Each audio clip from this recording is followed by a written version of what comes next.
pare că am ajuns în centru, dar nu știm sigur. N-am văzut o tablă nicăieri.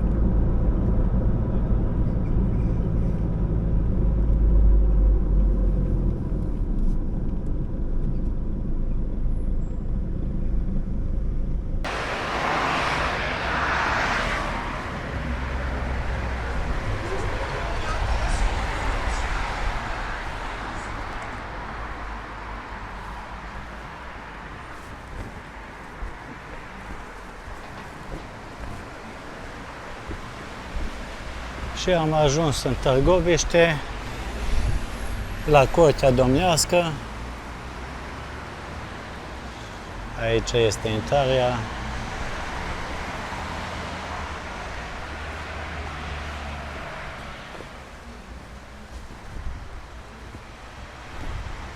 Aici avem o machetă.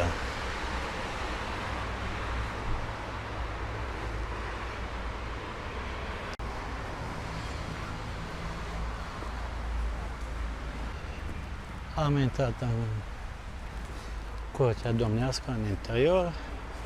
Taxa este de 20 de lei pentru adulți și la ora 18 se închide.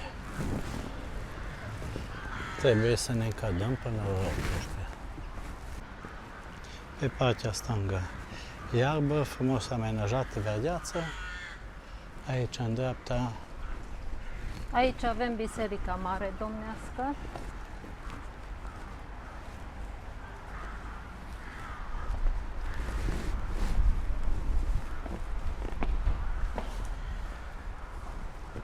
avem un clopot.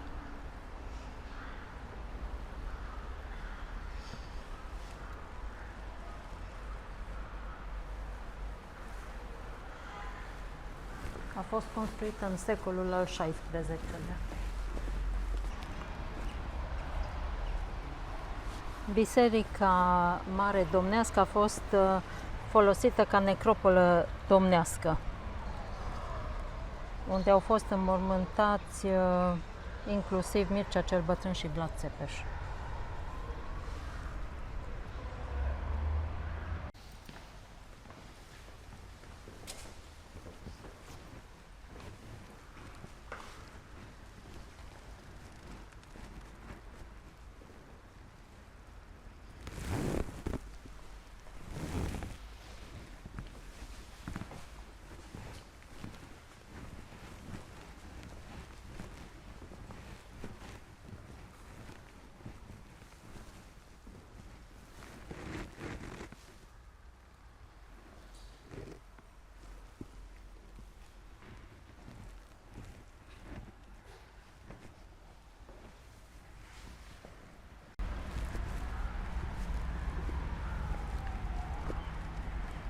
Aici, în dreapta, avem ceva rămășițe. Nu știu, pare a fi fost o clădire sau biserică. Sunt rămășițele Palatului Domnesc din Târgoviște.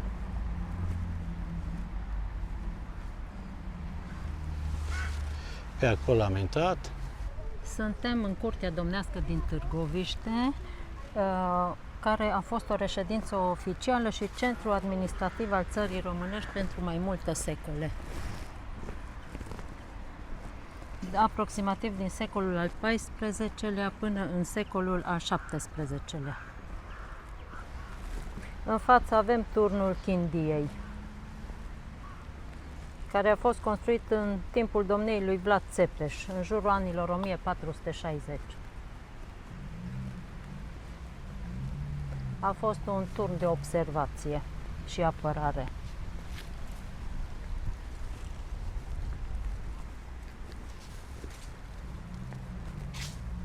Putem să urcăm în vârf Dacă ne țin picioarele.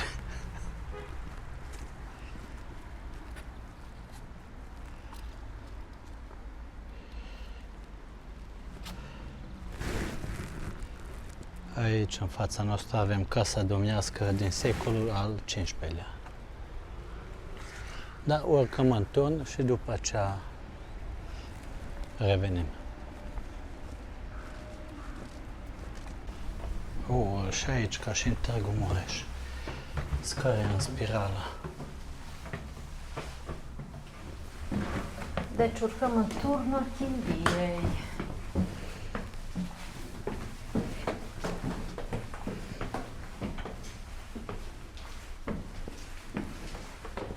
Muzea.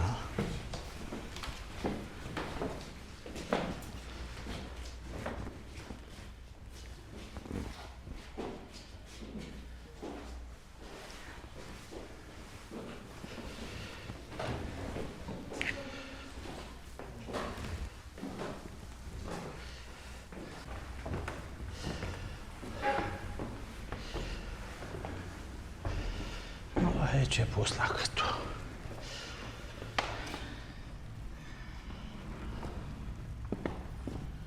Nu, din păcate, e închisă ușa.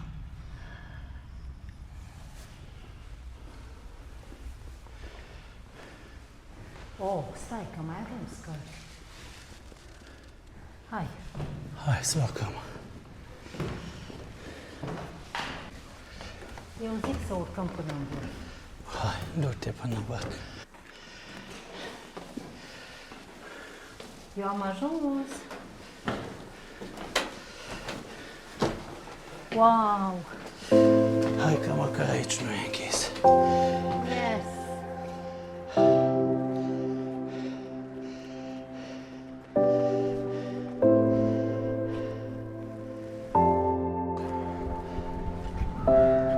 Deci, Palatul Domnesc, aici. Aici. Aici, ruinele Palatului Domnesc. Aici suntem în turnul Chimbiei. Aici, în față, este Biserica Domnească Mare. În dreapta, În intrarea. stânga, în Da. colț, este Biserica Domnească Mică. Acolo. Acolo. Băile Curții Domnești sunt acolo în față, unde-i cu pietrișul. Aici. Acolo cu pietrișul Acolo. alb. Sunt rămășițele băilor care au fost făcute cu o tehnologie avansată, se încălzea apa și se îmbăiau nobilii. Mai e Casa Domniței Bălașa, Aia cred că aia este. acolo. Și undeva acolo în spate este Muzeul Tiparului și al Cărții Vechi Românești. Acolo lângă porta de Acolo, intrare. da. În stânga. În spatele bisericii. Da. Și pe aici am urcat.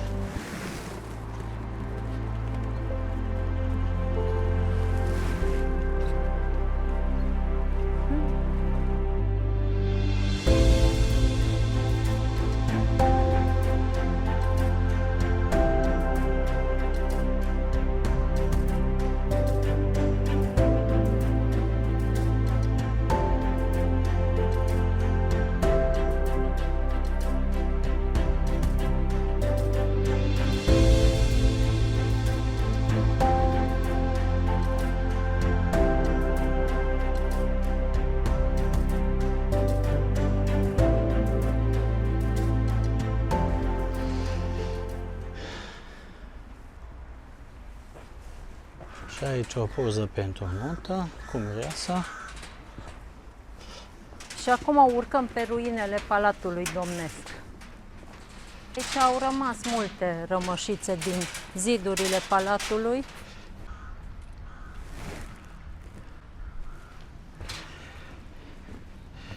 Și este făcut trotuarul acesta peste zid.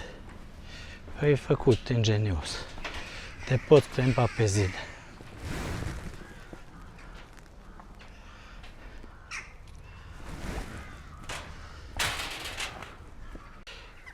Ne continuăm traseul.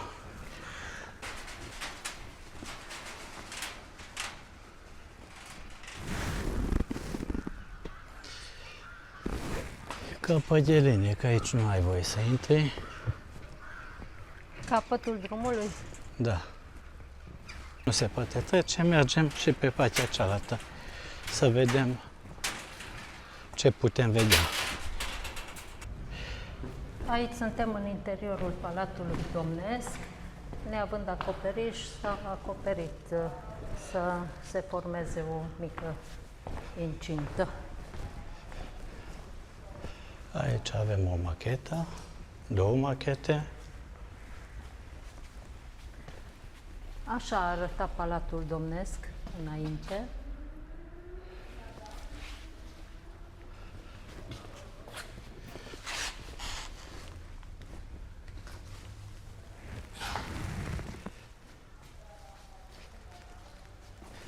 Și aici avem, cred că asta e macheta cea nouă, cum arată în ziua de azi. Avem turnul. Nu, acolo erau zidurile, roată, și aici ai complet totul.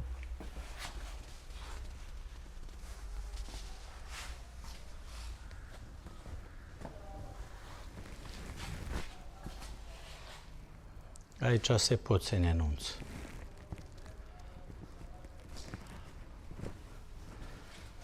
Are ecou fain sală. Și aici poți face o terasă. Am găsit sală de nunți.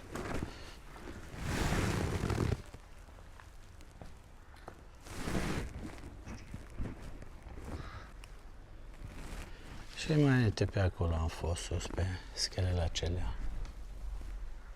Aici, în Palatul Domnesc, se aflau mai multe clădiri, săli de ceremonii, camere rezidențiale, biserici și alte construcții auxiliare.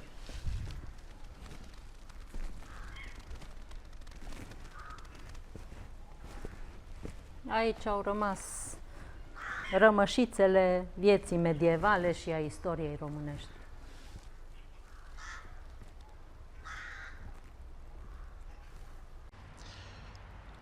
Și aici, lângă casa domnească, este o coborâre.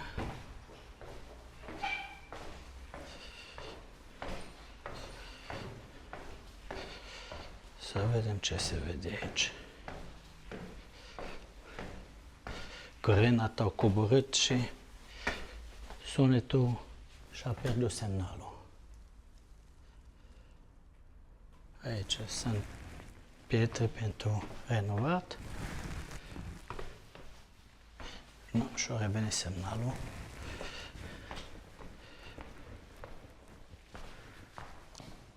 Care e plăcut aici. Nu că afară ar fi foarte cald, da.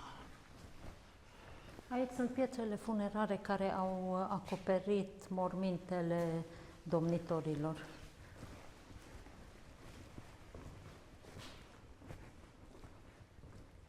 Și sunt rămășițe din ruinele Palatului Domnesc. Sunt sculpturile originale.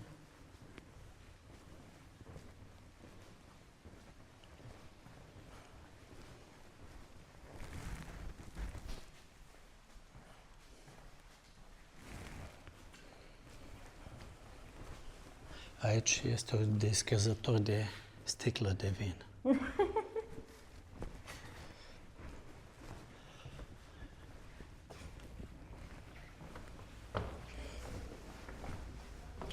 Aici e închisă ușa, gata. Era normal o ieșire, dar e închisă. O să ieșim pe unde am intrat.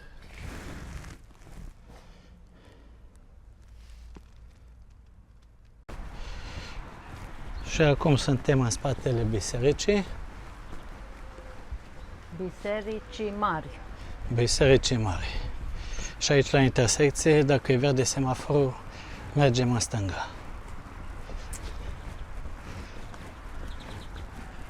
Da, semaforul Acolo în verde. dreapta avem intrarea. Și aici avem biserica mică în colț și casa, nu știu de care, ce am văzut de sus. Muzeul Tiparului și al Cărții Românești Vechi. În muzeu nu mai intrăm, că nu mai avem vreme. Aici Este în și o stânga, toaletă. aici în stânga Băile avem romane. Băile romane. Revenind la băi, au fost băile Curții Domnești și au fost construite în secolul al XV-lea și reflectă influențele otomane, fiind dotate cu sisteme avansate de încălzire a apei și de ventilație. Au avut jacuzzi. Și erau decorate cu un decor mural unde se combinau motive orientale și europene.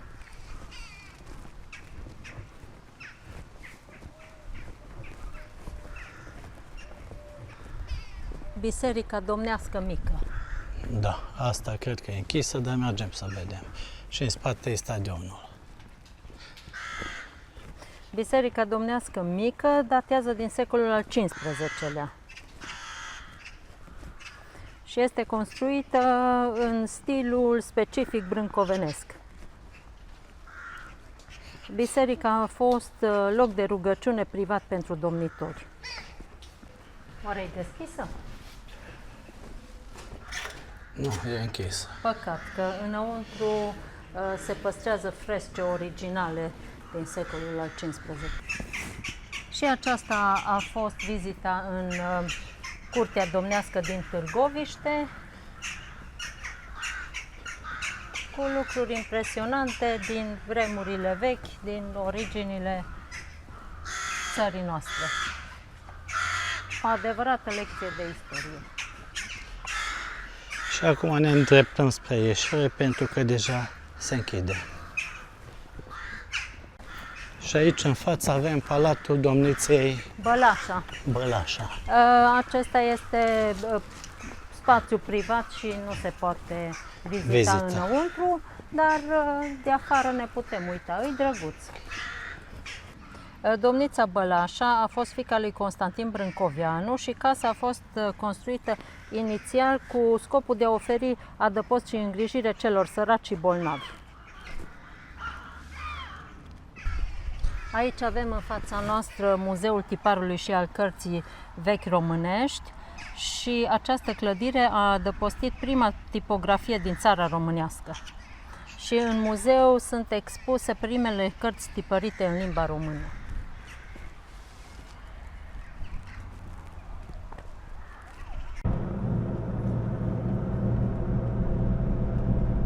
Am pornit din nou la drum. Am părăsit Târgoviște și ne îndreptăm spre Sinaia. O să rămânem pe Valea Prahovei în această noapte și mâine o să mai vizităm un pic împrejurimile.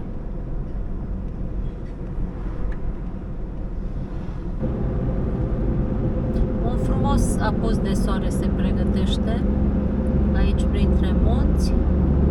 Mai sunt 20 de kilometri până la Sinaia.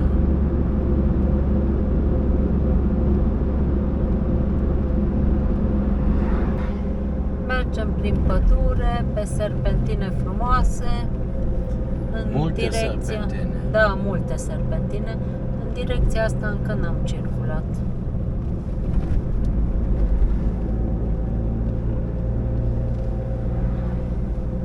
Noi suntem mari iubitori ai Văii Prahovei, dar din direcția asta încă n-am abordat Sinaia.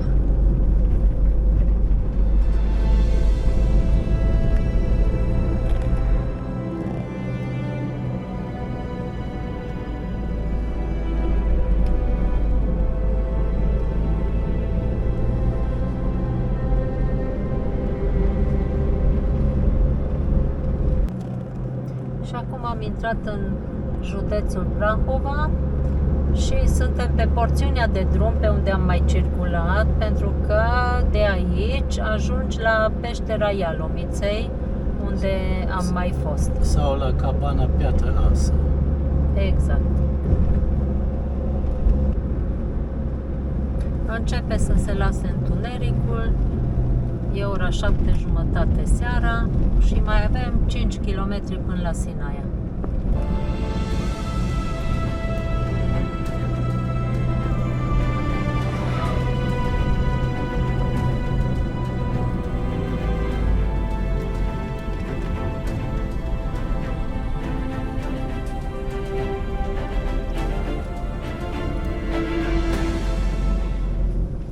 E un drum cu multe serpentine și cred că ar fi frumos să venim cu motocicletă.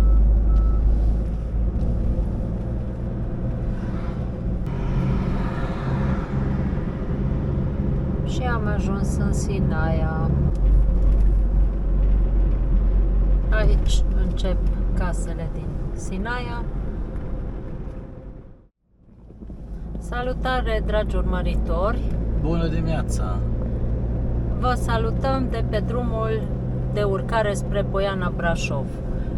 E o nouă zi și aseară am rămas peste noapte în Predeal. Astăzi am venit până în Brașov, am făcut un pic de shopping și acum ne îndreptăm spre casă prin Poiana Brașov, o luăm spre Râșnov și apoi via Cluj. Aici este urcarea spre Poiana Brașov.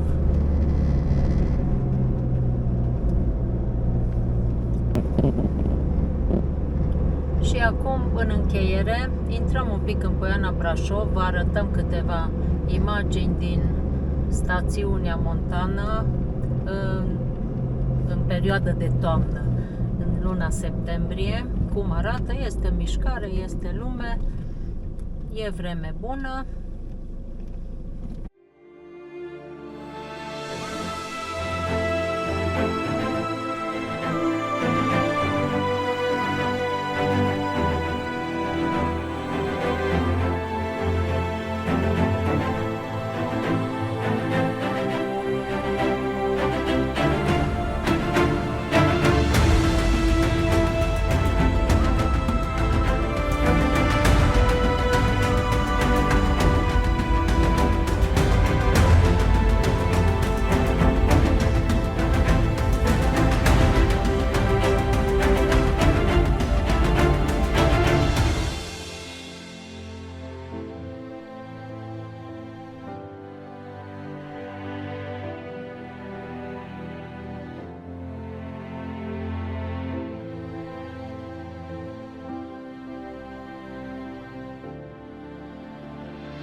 Și cu aceste imagini din Poiana Brașov încheiem vlogul și vă așteptăm să ne revedem din următorul vlog, care nu știm unde va fi, dar va fi. Salutare! Salut!